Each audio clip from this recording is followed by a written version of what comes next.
성막을 지으라 하면서 산에서 식양대로 보인 대로 이 규격대로 한마디로 설계대로 지으라고 말씀하셨어요.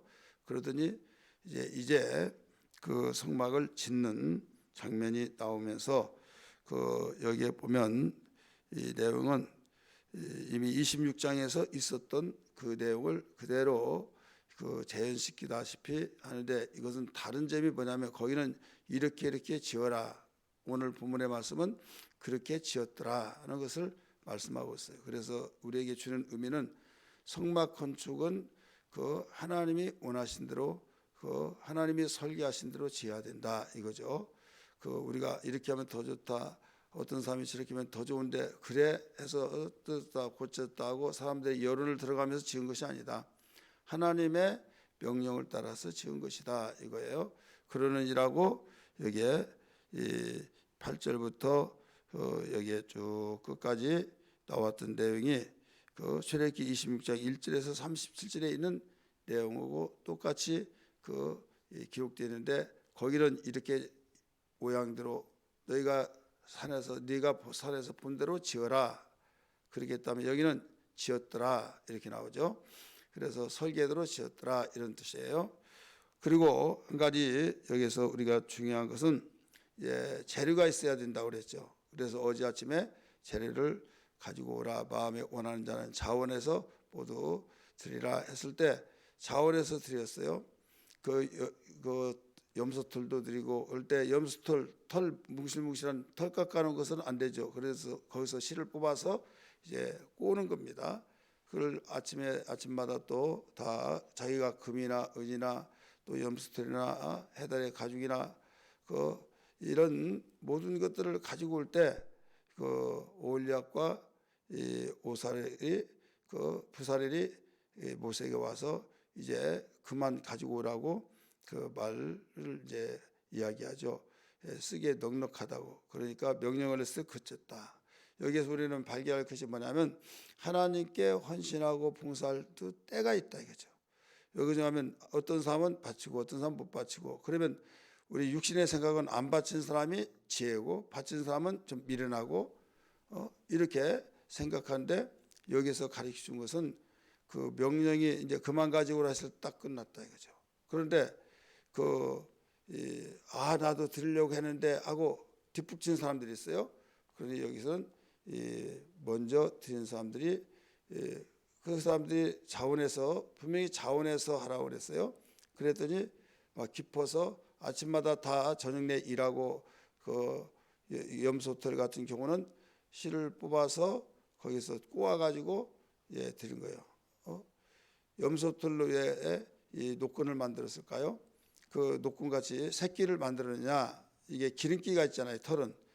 우리는 그냥 짐승털을 보면 쉽게 끊어질 것 같지만은 쉽게 끊어지지 않고, 그냥 태우면 쉽게 태워질 것 같지만은 잘 안 탑니다. 기름기가 있어가지고 그래 굉장히 질기죠.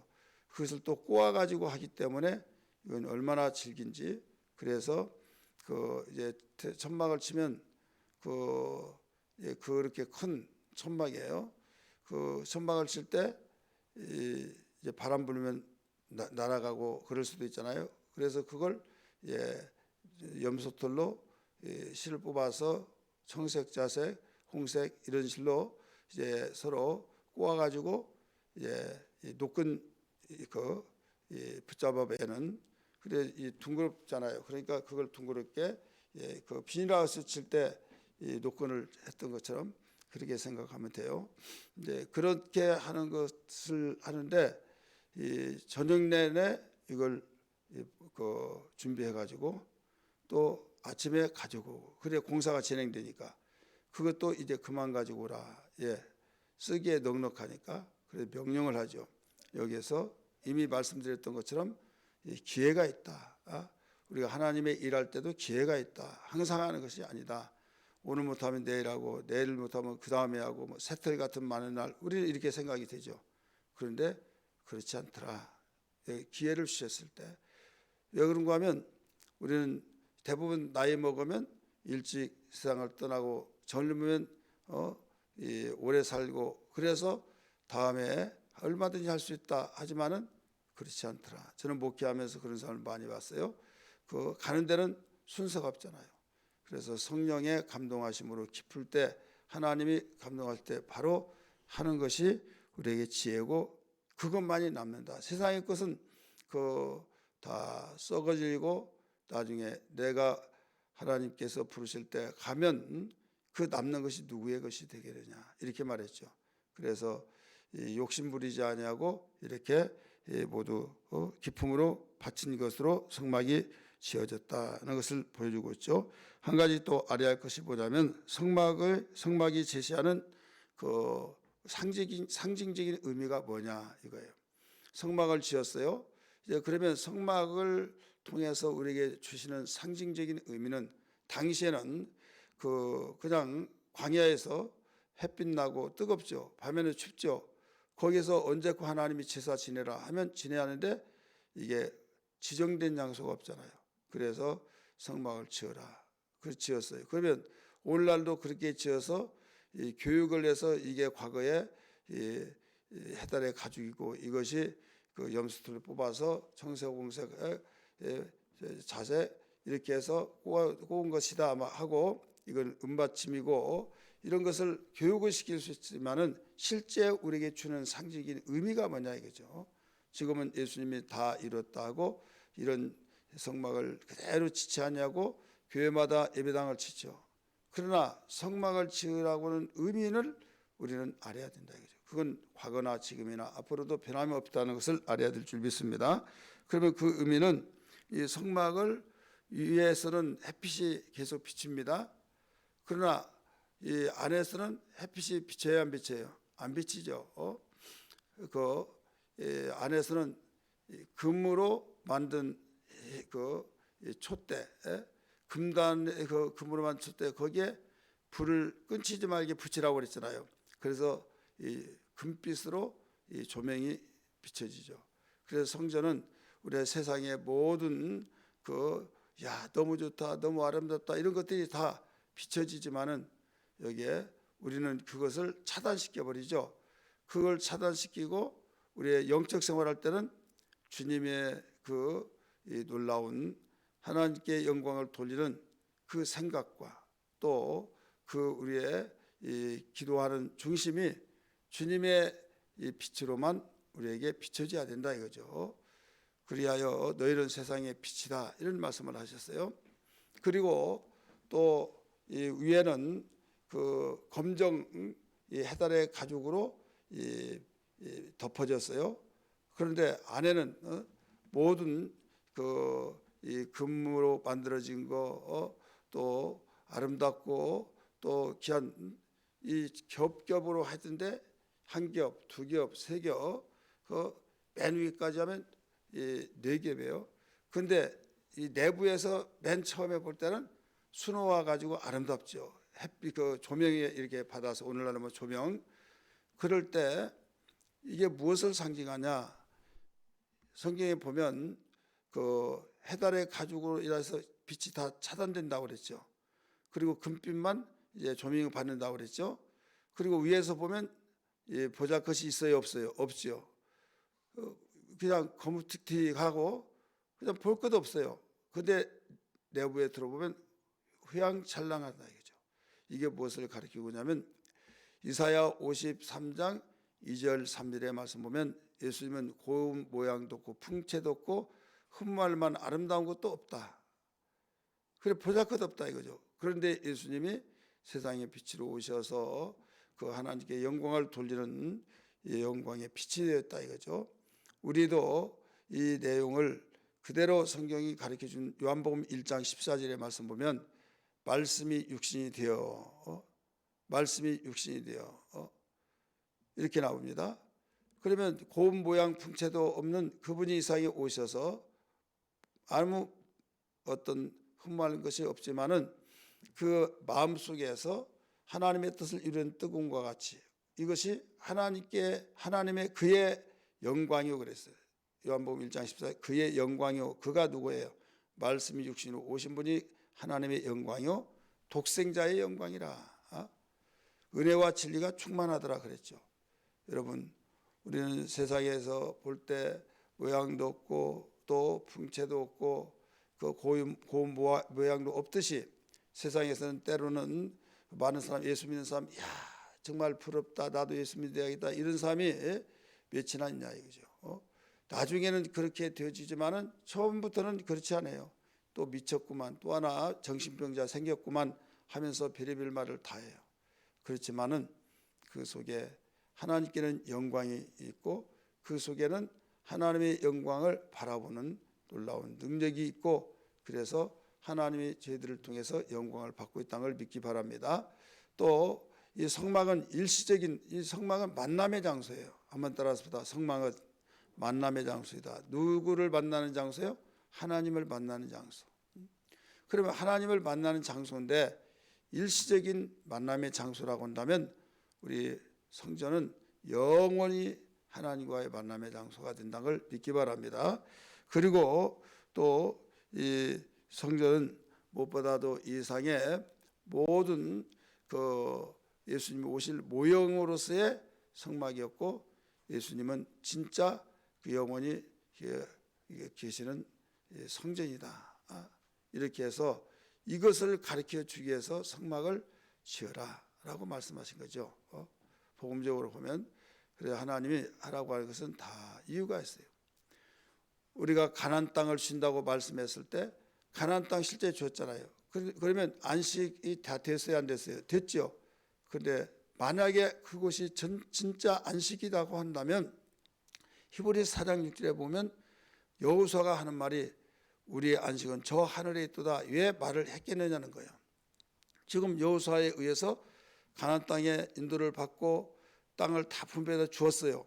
그러면 그곳이 안식이라고 한다면 야 이제 우리가 여기서 영원히 안식하자 해야 할 거 아니에요.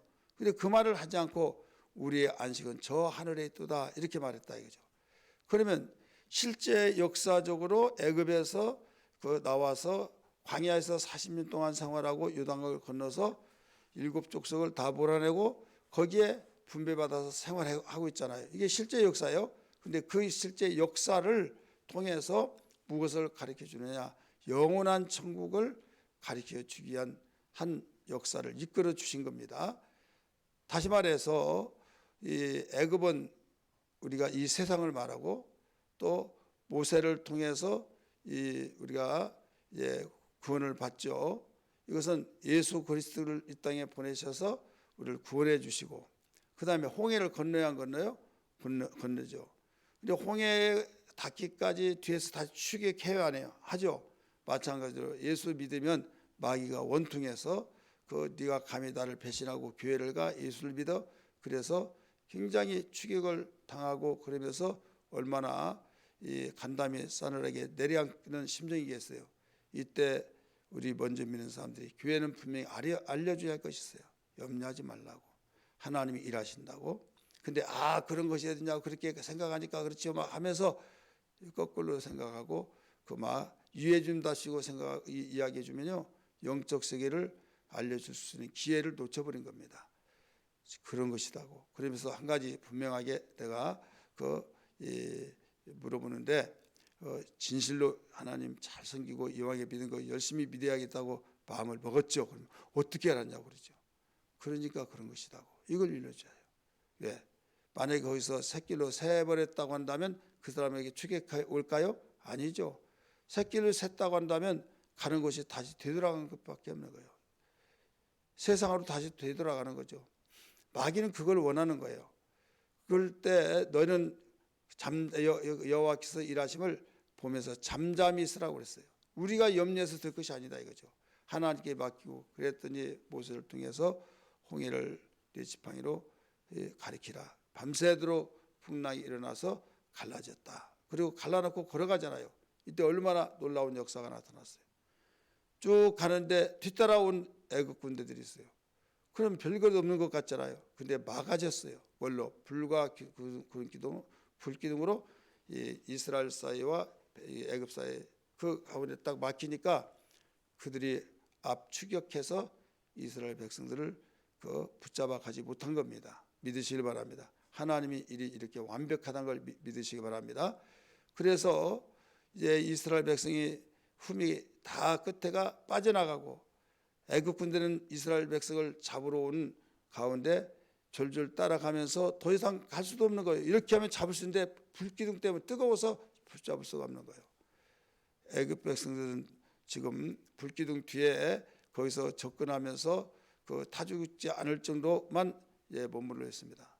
그리고 맨 앞에 애굽 군대, 맨 뒤에 애굽 군대가 홍해 바다에 다 그대로 들어갔을 때, 그때 하나님이 물을 찰싹해서 붙여서 그 마병도 또 말도 사람도 다 그들이 바로 난이 일어난 거죠. 재앙이 일어난 거예요. 그래서 둥실둥실 떠내가고 신음하면서 얼마나 다급하겠어요. 그것을 뒤돌아서 봤을 때 이스라엘 백성이 본 거예요. 이때 찬송가의 역사가 그때 나온 겁니다. 모세도 노래하고 미리암도 노래하고 얼마나 기뻤던지. 이게 뭐냐면 예수 믿었을 때 이제 붙잡힐 것 같고 망할 것 같은데 역사는 바뀌어져요. 그리고 이게 침례의 역사라. 고린도전서 10장의 말씀 보면 침례의 역사라고 그랬어요.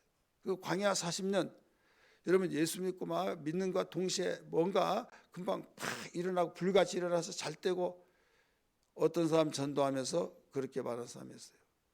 근데 복음을 증거하면 그렇게 말할 수 없죠. 전도란 말은 상업적인 용어고 일반적인 용어고 이 증거는 법적 용어예요. 법적 용어는 한 채 오차 없이 본 그대로 듣는 그대로 말하는 것입니다. 그런데 상업 용어는 과장성이 있어요. 광고, 이건 광고입니다. 그러면 여러분 감안해서 들어야만 됩니다. 다 좋은 말만 해요. 그래 교회 나와봐라. 와보면 집도 사고 애 아프지도 않고 전염병도 안 들고 애들 전교에서 1등하고 우리 애들들 그래 나 교회 다니고부터 그래 막 그러면 여러분 그 소리 귀에 들리겠어 안 들리겠어? 들리죠. 훅 가죠. 정말이야? 정말 왜 내가 빈말을 하겠느냐 막 하면서 나 따라와봐. 알았어. 온다 이거죠. 등록카드 씁니다. 쓰고 이제 다닙니다. 이왕에 그 새벽 예배도 다니라고 다닙니다. 그런데 거기서 후폭풍이 일어난 거예요. 뭐 너 미쳤냐? 얘 안 하던 짓이냐? 안 하던 일을 하면 일찍 죽는다고 너 죽으려고 하느냐? 막 누구부터 그러냐? 집안 식구부터 그런다 이거죠. 이게 광야예요. 그때부터. 너무 좋았어요. 처음에는 어떠냐 그래 좋았다고 하는데 야 잘 믿을 것 같다 이랬는데 그때부터 완전히 인상이 그을려지고 이게 오늘날 광야 생활이다 이거죠. 그러다가 또 기도해 주죠. 인도한 사람이 애통이 여기고 하나님 그 마음을 붙잡아 주시고 그러면 또 괜찮아요? 괜찮다가 또 변질되고 이게 10번이나 너희가 나를 시험했다.